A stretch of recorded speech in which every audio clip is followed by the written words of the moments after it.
Run game important every week, but especially going against a team as explosive as Miami is, just the ability to run from start all the way through. Yeah, it's gonna be big to get the run game going this week.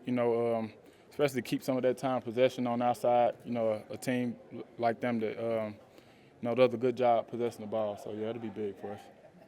I know Sunday's game kind of dictated away from the run game, but in the beginning it looked like you guys were kind of in a good flow. How did you feel the first couple carries and the first couple series went from a run game perspective? I feel like first couple carries of the game, we did a good job being efficient in the run game. O-line did a great job, blocking up everybody, making holes for me, and just hitting them and just finding what we could. Did you have kind of seemed like you had a downhill physical mindset in that first quarter too? Was that kind of just going into the game? That's what I was thinking. Just the weather being a factor. Just the mindset that we come out there with, being at a away game, just coming with that physical mindset. So just running downhill. Obviously, their defense coming off a shutout. What do you see from that unit that impresses you? What's the challenge? I would say the way they get after the ball. They got a lot of playmakers on defense, guys that make plays for them. They got a great secondary, a lot of elite talent out there. So just a lot of variety of things they have on defense. Tony, I know you're going against their defense, but you have to keep their offense in mind about scoring points, and if it becomes a track meet at all?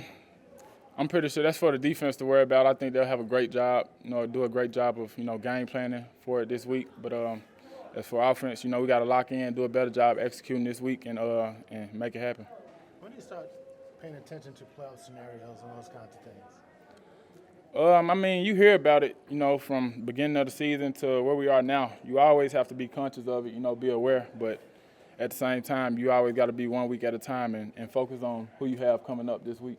11 wins kind of, that's what Mike talked about, 11 wins. That's when we start paying attention. Do you feel the same way? Yeah, I would say for the outside people. Yeah. Internally, too? Internally, I think we're locked in from the jump, So much focus on trying to have more road success, especially against contending teams. What would a win this week do for that? It'll be big, just stop the bleeding from that last loss we had, and especially get a road win. It'll be big for us, big for the confidence, especially going into late season, postseason. So that'll be major. How much better would you say you are physically with your leg today than you were in week 1? I would say it's a night and day difference. You think you're good, you think you're all the way back until you're actually out there making plays, full speed, feeling it. But, once you get a feel for it and get your feet back under you, then you start to realize, I may have lost a little right there, but I'm picking it back up, so yeah. What's the most valuable component of the week between, a loss and looking to be a good bounce-back team? What's the most valuable component in terms of growth? Moving on, keeping everything one game at a time, not dwelling on the past or past big victories or past losses, just moving on, going to the next game and, being positive.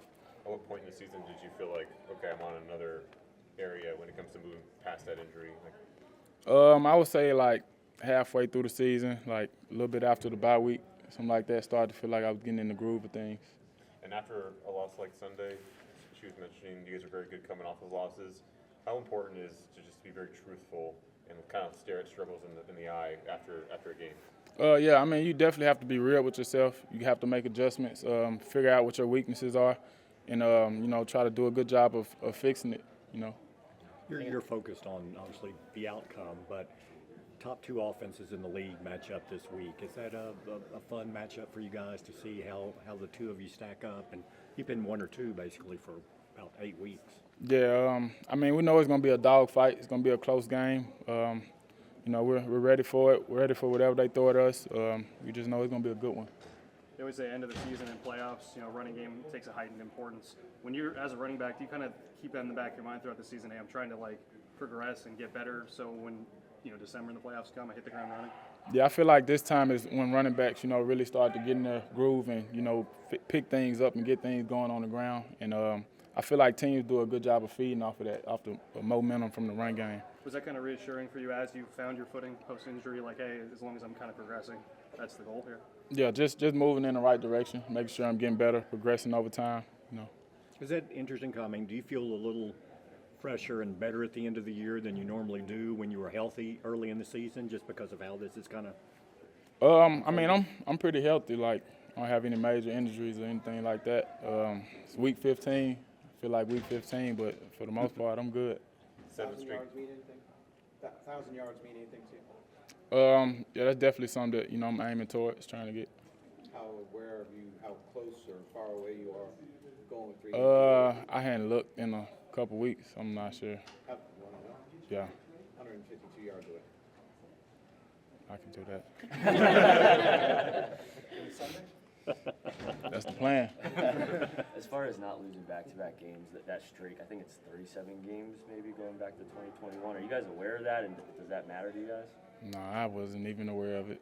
Is that a point of pride to not lose back-to-back? I mean, you never want to lose. I mean, you never want to lose, but I guess you could say that's a point of pride. But I feel like nobody's trying to, have consecutive losses. So it's always major to stop that bleeding after the first one and get back on track.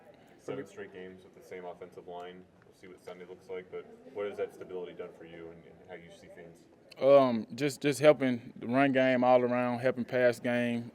Just everything's working, a little more efficiently. Everything's clicking smoother.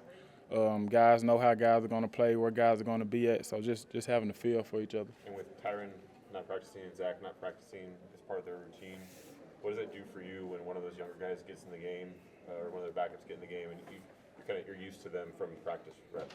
Yeah, I mean, it's so important that they get those practice reps. So, if something does happen and they have to go into a game, it's not like a completely new back or a new person in that we have to get adjusted to. We have a feel for how everybody does things, especially working throughout the week. So we're ready to go when they hop in.